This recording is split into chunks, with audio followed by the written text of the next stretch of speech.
So far in geometry, when it comes to polygons, we've talked about triangles and quadrilaterals, and the vast majority of geometry questions with polygons will be about triangles and quadrilaterals. In this short video, we're just going to talk about other polygons, so polygons with more than 4 sides.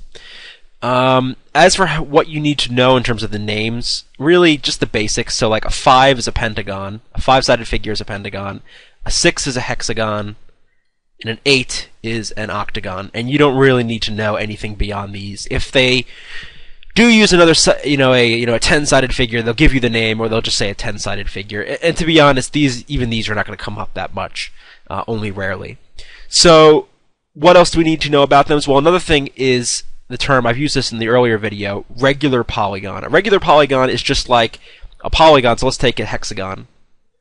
A regular hexagon would be a hexagon with equal angles and equal sides. So it's kind of like an equilateral triangle is the regular polygon version of a triangle. A square is the regular polygon version of a quadrilateral. So this is a regular quadrilateral, this is could be called a regular triangle, and this would be a regular hexagon, and so on.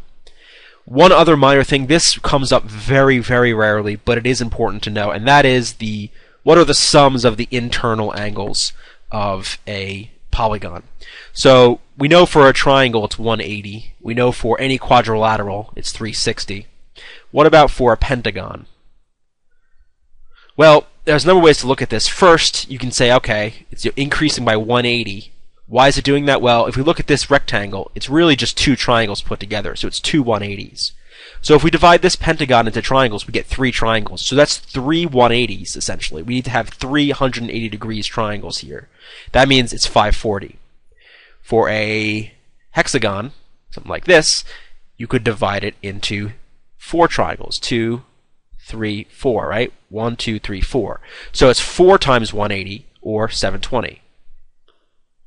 And so on, right? You can probably see the pattern. So, for any n-sided polygon, your formula is going to be 180 degrees times n minus 2, where n is the number of sides. And why is it n minus 2? Well, think of the case of the triangle. You've got 3 sides, so it's not going to be 3 times 180. It's got to be 1 times 180. So that's why you got to do 3 minus 2. For here, you've got 2 triangles, so it's got to be 4 minus 2. And this n minus 2 is essentially the number of triangles. Right? If you have a 5-sided figure, you can make 3 triangles. If you get a 6, you can make 4, and that's where this comes in. So remember this formula, and if the question ever comes up, you'll have it ready to go. A couple other things. If it's a regular polygon, so equal angles, equal sides, and you're looking for one of the angles of that n-sided polygon, you just take your 180 n minus 2 and divide it by n, right? Because n is the number of sides, but also the number of angles. So if you know this is the total number of degrees in that polygon, you can just divide it by the number of angles to know how much each individual angle is. Let's see if there's anything else to mention. I guess one other thing to mention is about exterior angles. I don't really think these are going to come up that much, but just in case they do. An exterior angle is basically when you just extend the side past out of the polygon, and it's this angle here. And each internal angle is going to have its own exterior angle, like so, something like this. The sum of any exterior angles, regardless of the polygon, is always 360. So if you've got a triangle, the sum of these 3 angles is 360. If you've got like a square, the sum of these 4 angles is 360. If you've got a pentagon like this, the sum of these 5 angles is 360. And that's always the case regardless of the polygon number of sides. That's very different from the number of degrees inside of the polygon, and that varies depending on the number of sides you got.